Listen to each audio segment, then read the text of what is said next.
See here, let me first kind of pull up what looks like the most missed questions. So I'm not, just for the sake of, it just is a hassle switching back and forth in sharing the screens. I'll just read these questions and you should remember them. So it says, which suture articulates with the most bones? So the lambdoid suture articulates with 5 bones, occipital, parietal, and 2 temporal bones. And so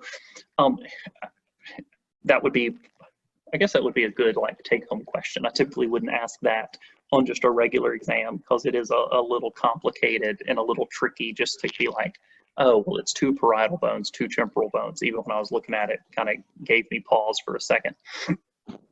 But the reason I included this question on here is obviously I want you to know about the different sutures. And so the main sutures to know is the sagittal suture, which goes right down the midline of your body. I mean, of your cranium. So it's pretty easy because it's the sagittal suture, sagittal plane, right, between the parietal bones. So that's easy to remember. Then on the side, you have the squamous suture between the parietal and the temporal bones.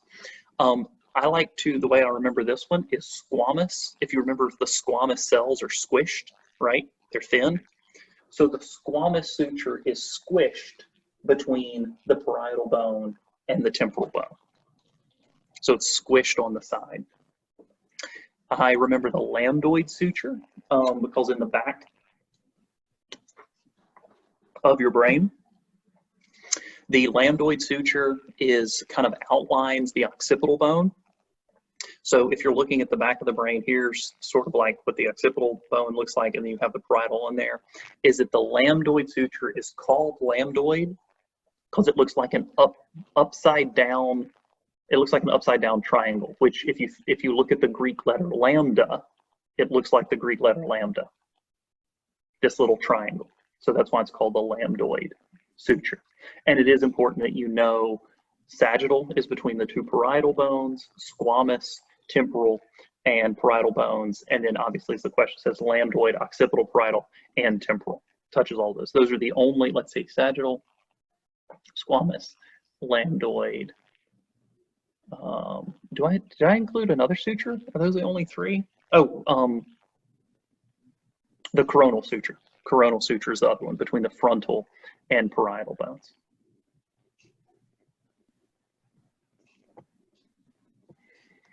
Okay, let's see.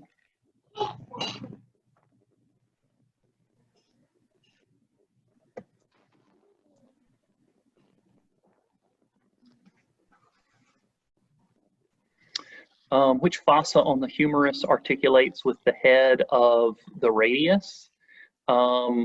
So when we look through here at the different structures here, so radial fossa is not one of the terms that you see on your list, but this is a question that at least covers a concept, the closest I can get to a concept here.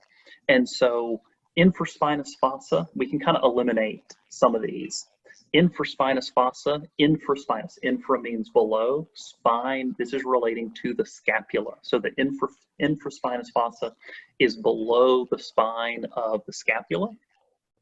Fossas are depressions, and in this case, with the infraspinous fossa is where you find a muscle, and we call this muscle infraspinatus. Appropriately named. You also have the supraspinous fossa, and you call that supraspinatus. The scapula also has the subscapular fossa, and that's where you find subscapularis. Those are 3 of your 4 rotator cuff muscles. The olecranon fossa is on the posterior aspect of your humerus. If you are looking at an image of the humerus, this is how I remember it, the olecranon is the big O on the back of your humerus, and the back of your humerus is posterior. So the olecranon is the big O on the posterior of your humerus. So of course the olecranon fossa accepts the olecranon of the ulna. Then the coronoid fossa accepts the coronoid process of the ulna on the anterior side. So then of course, kind of process of elimination, the only thing left is the radial fossa, and you can see the connection between the radial fossa and the radius. Here's one little tidbit when you're looking at your bone markings, is it's easy to get tripped up between the coronoid fossa, the coronoid process and the coracoid process. So there are a couple of these. So let's start in the mandible. The mandible has a coronoid process. So the mandible has a coronoid process. And this is how I remember it. Mandible has an N in the middle, mandible. Coronoid has an N in the middle, mandible, coronoid. So that's how you can make that. Ulna has an N in the middle. The ulna also has a coronoid process. Coracoid process is on the scapula, and that has a C in the middle. So scapula and coracoid is how you can keep those straight.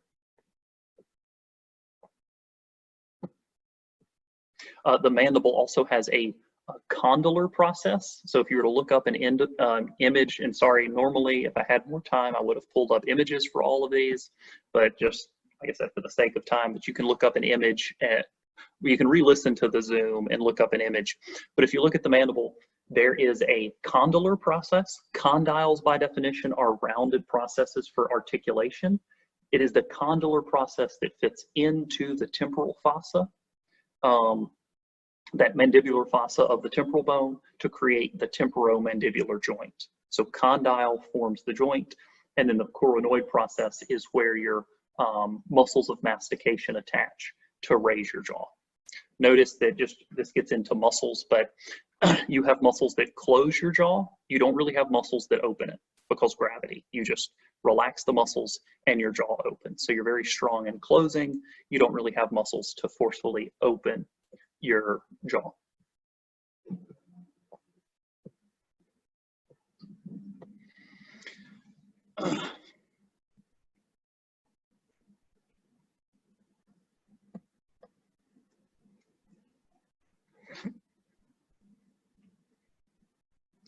I will switch over, share my screen on this one just because I do want to show you this one. Let's see, share screen. I try to avoid, or let me say it this way, I use images very sparingly in Connect, because some of them, like if you go into the practice anatomy lab or you go into anatomy and physiology revealed, some of the images are very, very hard to figure out and to differentiate. And so I'm very careful in the images that I use that I'm confident that you can figure it out. And so this is one, what structure is highlighted. I also don't like that these questions are written as in which structure is highlighted. If I'm writing the question, I like to be more specific. Identify the fossa, identify the bone marking, identify the bone. But here you can see the green highlights. So obviously this is, you can see pelvic girdle. So you can see the pelvis. So when we look here, what structure is highlighted? Well, the pubis, you could say, well, yeah, that's part of the pubis. The pubis is right here, but the entire pubis isn't highlighted. And so that's not the best answer.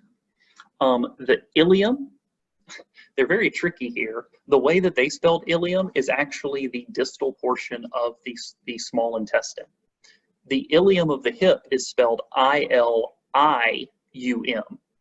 not I-L-E-U-M.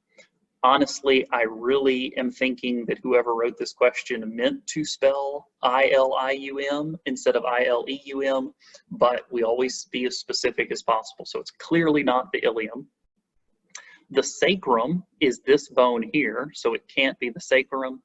And the ischium would be this part, that's your butt bone. That's what you sit on. So this you can see is a socket. You call the socket of the pelvis the acetabulum. And in the acetabulum is actually where a portion of the ilium, a portion of the ischium, and a portion of the pubis meet. They fuse at the acetabulum, and that's where the head of the femur fits in. This is the equivalent structure to the glenoid fossa that forms the glenohumeral joint of the shoulder between the scapula and the humerus.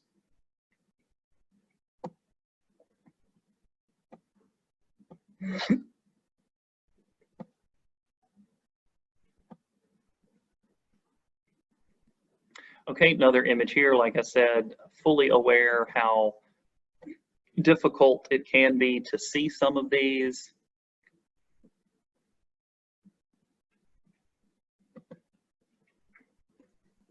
So what structure is highlighted, you can see very, very narrowly, you can see those little green dots in the image, more easily figure out what it's not. And so here, iliac crest. This whole thing is the iliac crest. That's what you can feel when you touch your hips. So you can say, well, it's clearly not the iliac crest. Well, we already did the acetabulum. That's here, so it's not the acetabulum. The pubis is the bone here, because this is the pubic symphysis. So you should be able to narrow it down. Is it the anterior superior iliac spine or the posterior superior iliac spine, ASIS or PSIS? And the way you figure this out is, are you looking at an anterior view? And the image just barely does tell you that this is an anterior view, but you know it's anterior because here's the pubic symphysis, here's the acetabulum. So process of elimination gets you to the anterior superior iliac spine. These spines, when you see the term spine, that's typically a site of attachment for a muscle. So a lot of your like quadriceps muscles on the front are connected to the anterior and posterior superior iliac spines, and even the ischial tuberosities as well.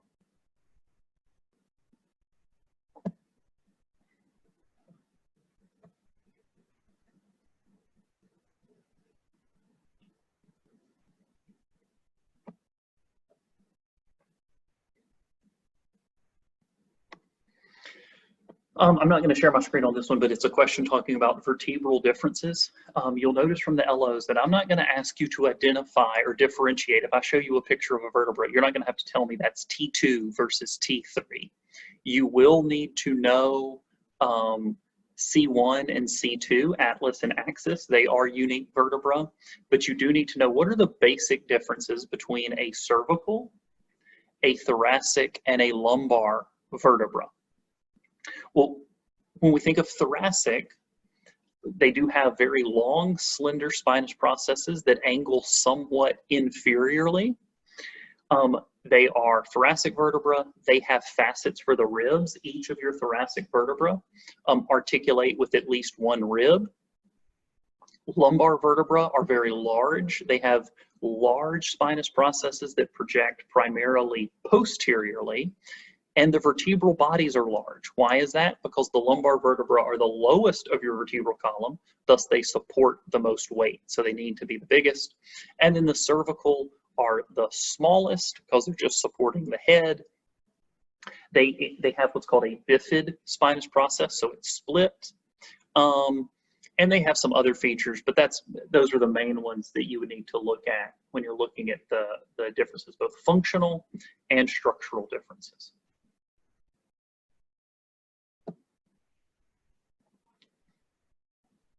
Yeah, so looking at the most missed questions, a couple of them on vertebra. So make sure that you're reviewing the structural and functional differences of the vertebra.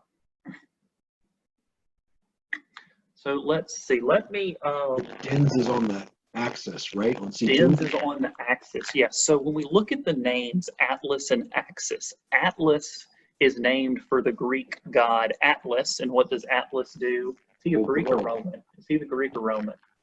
Atlas. Either way, in mythology, Atlas holds the weight of the world upon his shoulders. So Atlas has these deep condyles that support the occipital condyles of the skull. So that's the globe of the head. And then axis with that dens.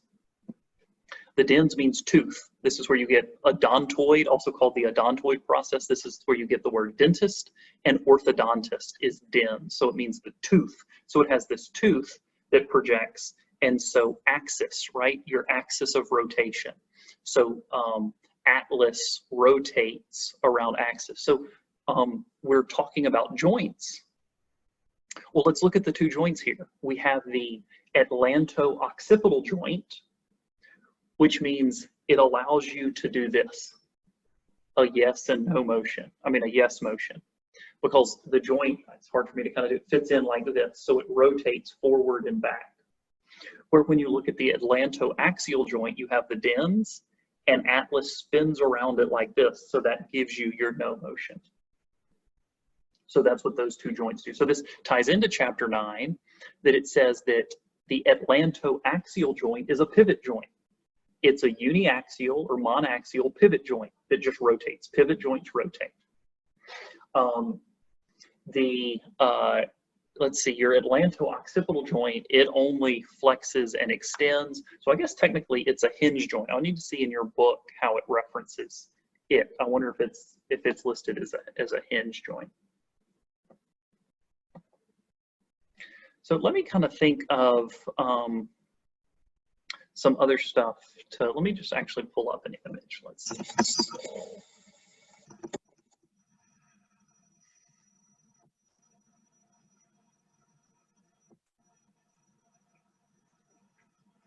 I can get a colored skull. Hold up.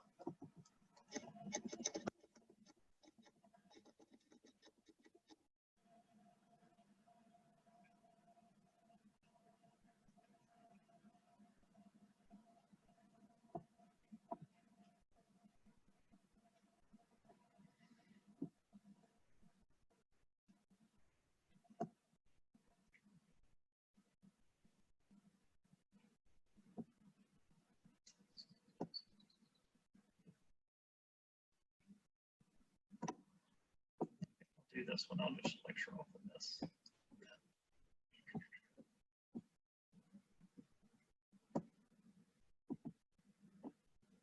So here we can look at a lateral view of the skull. We already covered sutures. So like I said, the squamous suture is squished between the parietal and temporal bones. You can see the frontal bone.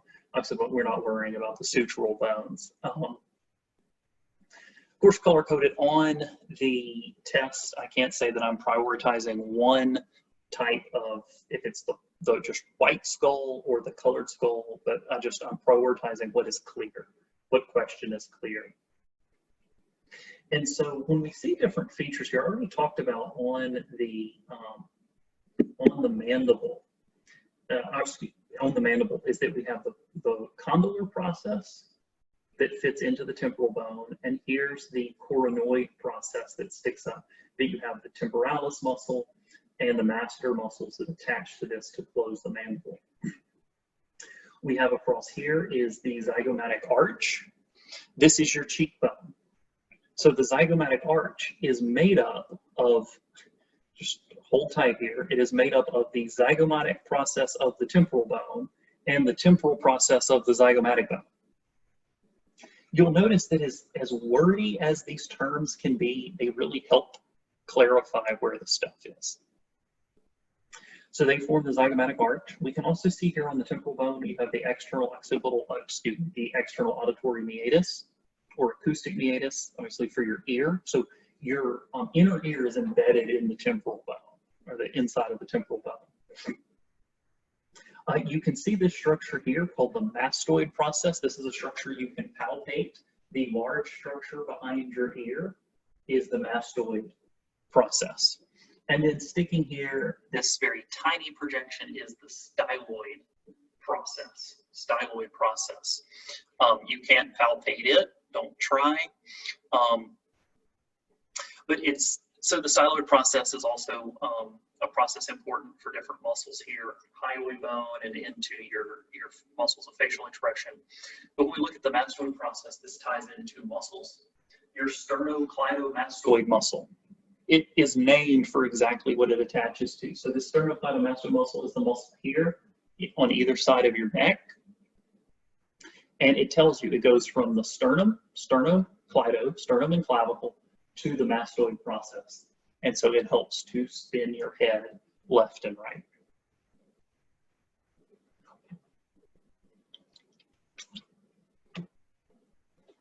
Some other features here that we can see, keeping track of what are the bones of your orbit, what are the bones of your nose. So we have the nasal bone, maxilla extends up here. And this here in green is the lacrimal bone. The lacrimal bone, let's see, do I have a frontal and anterior picture? The lacrimal bone contains a fossa and a canal called the lacrimal fossa. And of course, you have a lacrimal gland of your eye. So the tears that are produced from the lacrimal gland get washed onto your eye, and they wash medially, and they go through the lacrimal canal into your nose. So all of the fluid of your eye drains into your nose. This is why, you know, like we've all had it. There's no shame. You've had to have a good cry. You know, sometimes you just had to get your tub of Bluebell. You popped in your favorite copy of The Notebook or whatever sad movie you watch, and you just get a good cry in. Well, the reason the tears start to stream down your face is because you overwhelm the drainage capacity of the lacrimal gland. But also, you know that you've got a good cry in because you get all snotty and mucusy, because all of that fluid has overwhelmed the absorptive capacities of your nasal mucosa, which is why then the mucus comes out of your nose. So this is where, let me see if I do have a superior view, anterior view. Let me pull this up.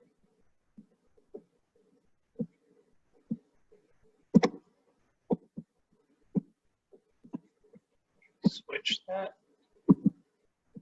So if you look here, you can see the green bone, that's our lacrimal bone. So it drains straight down into what's called the inferior nasal meatus. Meatus just is a pocket, is a cavity. So when we're looking into the nose, it's can get kind of tricky, because here, if you stick, of course, when you stick your finger in your nose to pick your nose, you're not sticking your finger up in here. Now, my wife did get COVID tested, and she said it was not pleasant, because they take that Q-tip, and I mean, they're going back into the place where the finger does not reach. I'll show you, like, let's see, where's my, so for instance, when you look here, when you pick your nose, you're just kind of going here, like your finger just goes vertical. We're talking about what happens when you now go horizontal into your nasal cavity and into your nasopharynx. So let me make sure. So here we are. So when you look here, what you can feel, you know, you can feel the cartilaginous nasal septum. This is the bony nasal septum, made up of the perpendicular plate of the ethmoid, which is red, and made up of the vomer bone. So two bones make up the perpendicular plate. And when you look at this, you can just, if we zoomed in even more, you can see these bony projections into the nasal cavity from the wall of the nasal cavity. The inferior pair are actual bones called the inferior nasal concha. The middle, that's red, and you can't see the superior, are features of the ethmoid. Superior nasal concha, middle nasal concha are features of the ethmoid. The inferior nasal concha is a feature of it's just its own bone. So what do the concha do? The concha turbinate the air, so it spins the air. It helps to fling dirt and debris against the sides of the nasal mucosa to trap that air. It helps to warm and humidify the air, so it prepares it for the lungs. And so it also helps to spin odorants to the roof of your nose so that you can smell them. So kind of a neat feature there. And obviously that's where you have your sinus cavities as well that take in the air, help to filter, warm, and humidify. Some other features we can see here, I mean, I wish I had an actual skull to look at, but this blue bone in the back of the eye, that's the sphenoid bone, makes up the posterior part of the orbit. And you can see these little dots, tiny little dots on either side. Those are the optic canals. So that's where your optic nerve runs from your eye to get back to your brain.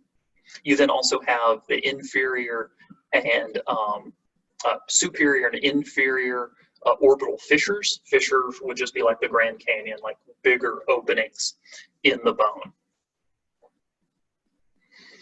Let's see, do I have a superior view, inferior view? But I want it open.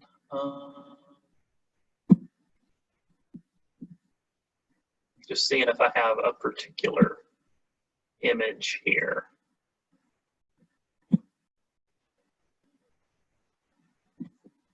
That's not what I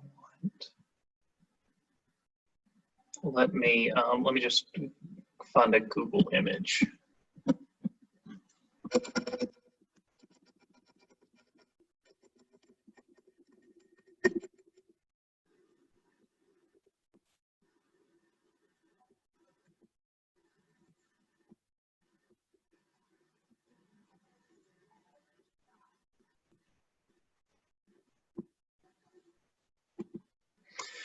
Okay, so if we look at a superior view and we take off the skull cap, we take off the cranium, you can see, let's just orient ourselves. So this is the front. So the nose would be underneath here. And so you can see this is the superior part of the ethmoid bone. So if we're looking inside the skull,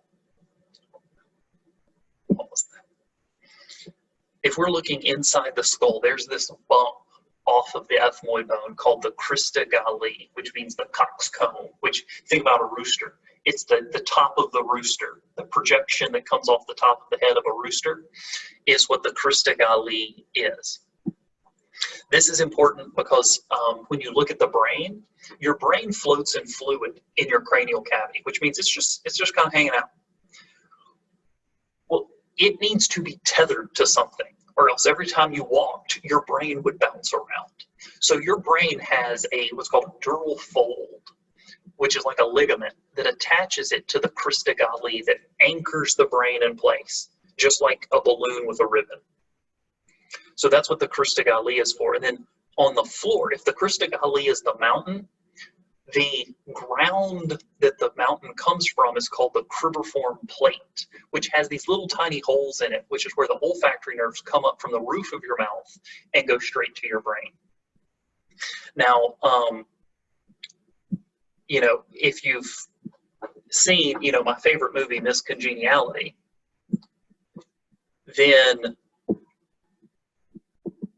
if you've seen the movie, at the end of the movie, of course, Sandra Bullock's character was going to do some sort of talent with like water glasses, and one of the jerk competitors drank all the water. So she had to rely on her self-defense training.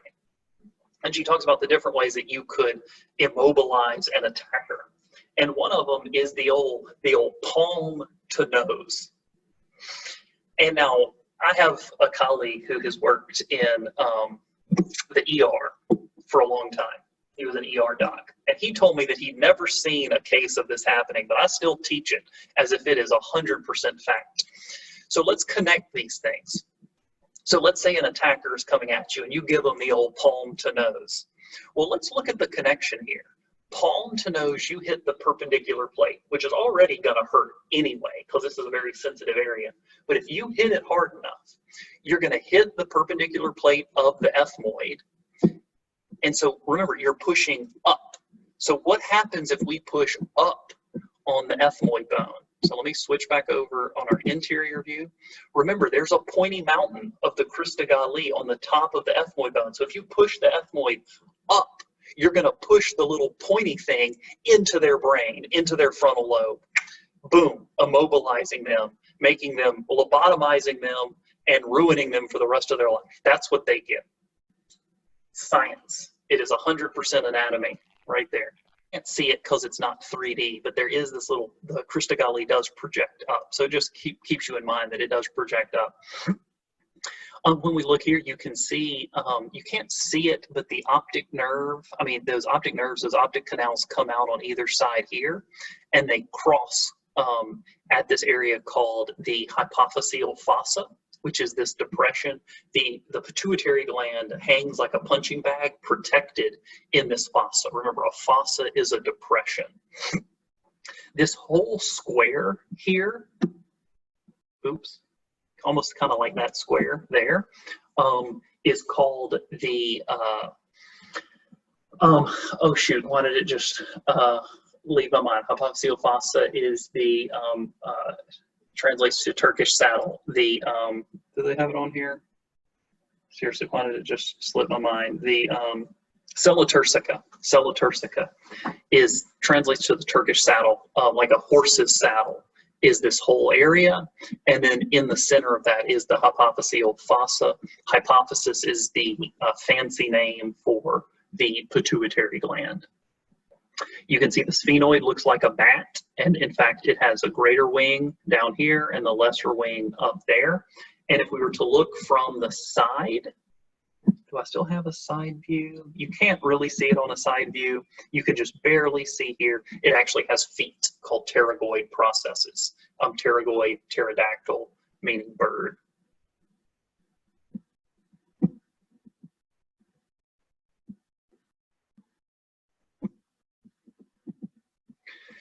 Let's see, anything else in here? Foramen magnum literally translates to the big hole, which is where the spinal cord comes from.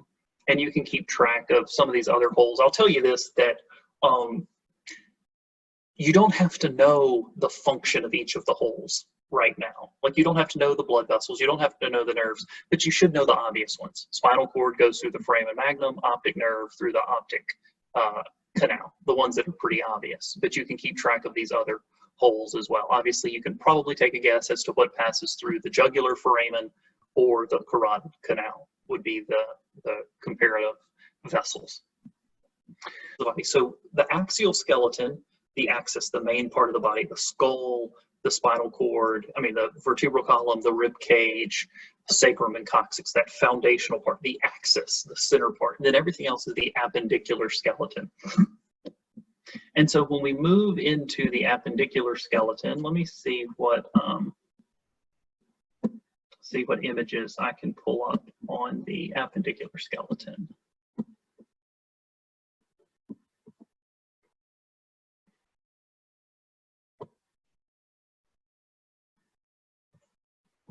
Let's see, scapula. Do I have a scapula?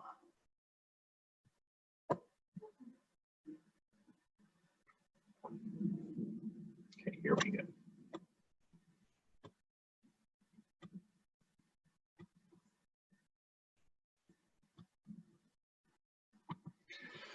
So here, looking at a posterior view of the body, so we have, you can obviously see the axial skeleton, you can see your spinous processes, so you know it's the posterior side, and we have the scapula here, the humerus, and part of the ulna. So this is a good image with a lot of different things to point out. I've already mentioned this, so here's the spine of the scapula. Infraspinous fossa is below the spine. Supraspinous fossa is above it, so that tells you, you can figure out what muscle is located in that area. Here's the spine, and the spine continues, and at its terminus, it is the acromion process, or the acromion of the scapula. What you can't see from this posterior view is the anterior process of the scapula, is what I mentioned is the coracoid process. This makes identifying the ligaments of the shoulder really easy. Coracoacromial, coracoclavicular, acromioclavicular, clavicle to acromion, acromion to clavicle, coracoid process to the clavicle. So you just match up the names. This allows you to see the glenoid fossa. The head of the humerus fits into the glenoid fossa, and if you were to knock down a door with your shoulder, you're hitting it with the greater tubercle. The greater tubercle is lateral, and the anterior process is the lesser tubercle.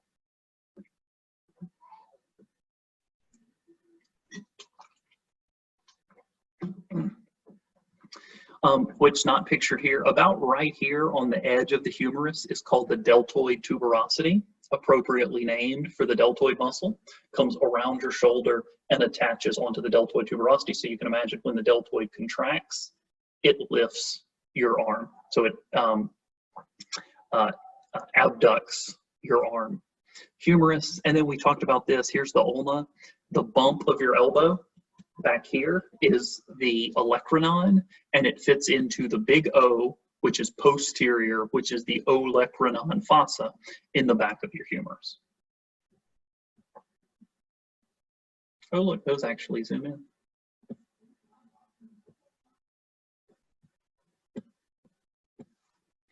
Let's see, do I have a front?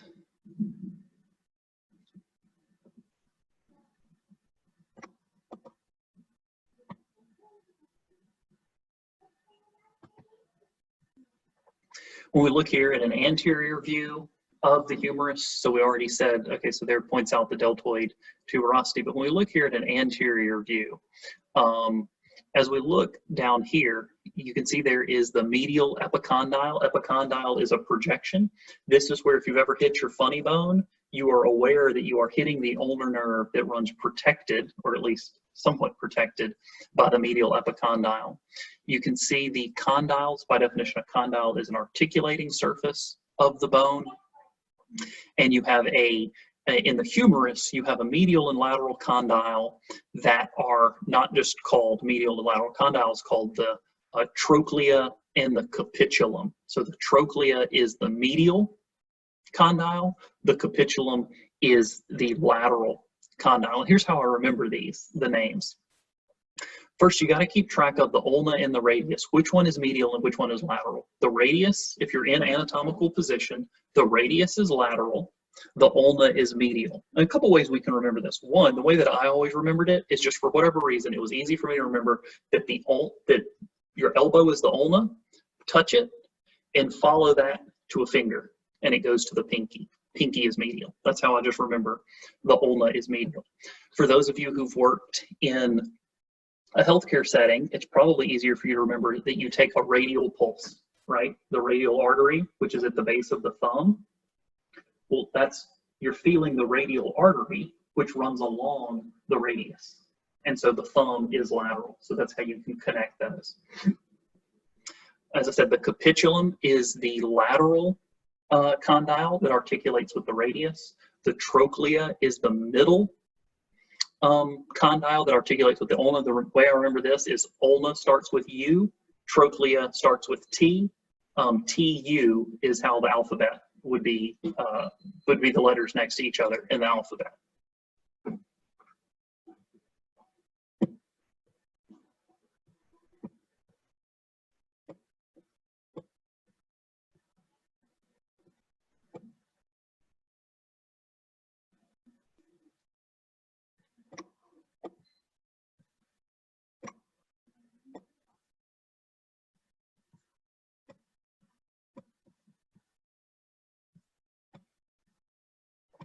When we move into the hand, you do need to be aware of the 8 carpal bones of the hand.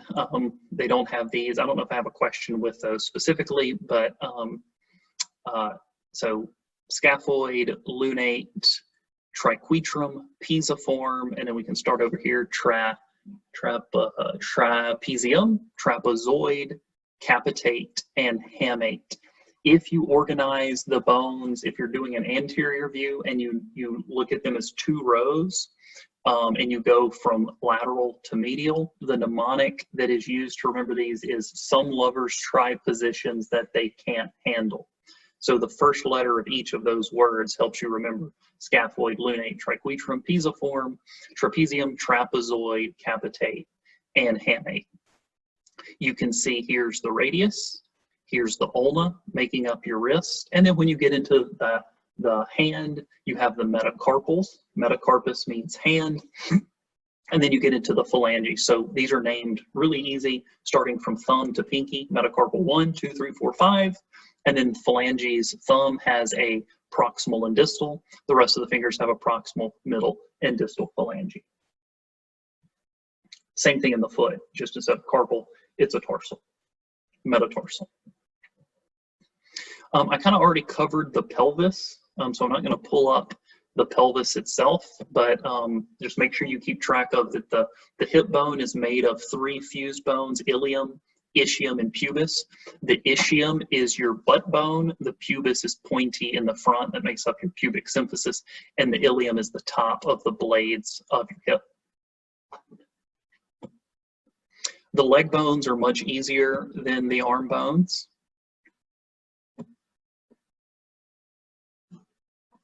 It's not an image.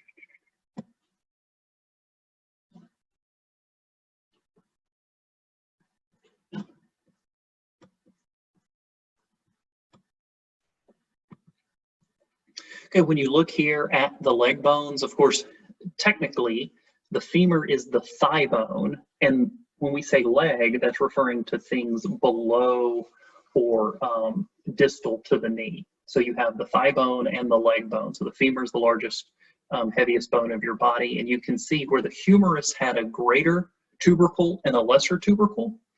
The femur has a greater trochanter and a lesser trochanter. So why one's called a trochanter and one's called a tubercle, I don't know, but trochanters are on the femur. Tubercles, in this case, when we're comparing them, are on the humerus, but very similar setup. Okay, then we get into the shaft of the femur. When we get to the knee, the femur itself has a patellar surface. These were questions from chapter 9. And where the humerus had these small condyles, trochlea and capitulum, the femur has large condyles. This is just, of course, being real country, being from North Louisiana. For those of you who have ever gone deer hunting or seen deer prints in the mud, deer prints look like you took your 2 fingers like this and just pushed them into the mud. This is what the condyles of the femur look like. You have a large medial condyle, a large lateral condyle that fit into the smooth condyles of the tibia. And that makes up that joint of the knee. And then, of course, you have the patellar surface. When we get into the leg, the tibia, you can feel the patella, and then you can feel where your quadriceps tendon and your patellar ligament attach on the this tibial tuberosity and go into the anterior margin of your tibia. This is why you wear shin guards if you play soccer. This is why you say cuss words if you are walking through your house at night and you run into a table. Your shin is very exposed. You don't have a lot of fat covering that bone. But keep track of this. The tibia is the larger weight-bearing bone that is medial. You have a tibia and you have a fibula. Fibula is fibulateral. Fibula is fibulateral. Tibia is medial, and then that tells you that where you had styloid processes on the radius and ulna, you have malleoluses, malleoli, whatever the plural is. The tibia has the medial malleolus, the fibula has the lateral malleolus, and that's what makes up your ankle. And then, of course, we get into the foot, and there's not really a good mnemonic on the tarsal bones, but I do remember that the tibia articulates with the talus. So the talus is the top tarsal that articulates with the tibia. The talus is the top tarsal that articulates with the tibia. Your calcaneus is your heel bone, and then you can keep track of the cuboid navicular and the cuneiforms in your foot as well. And then the metatarsals and the phalanges are named the same way, as we saw, numbered the same way. Just notice the difference. If you think of anatomical position, it would seem to make sense that anatomical position for us should be palms back, because then our thumbs are medial and our big toe is medial. But with the way that it is, anatomical position for us, thumbs are lateral, but your big toe is medial in anatomical position. So the numbering of your tarsals is opposite in your hands to your feet.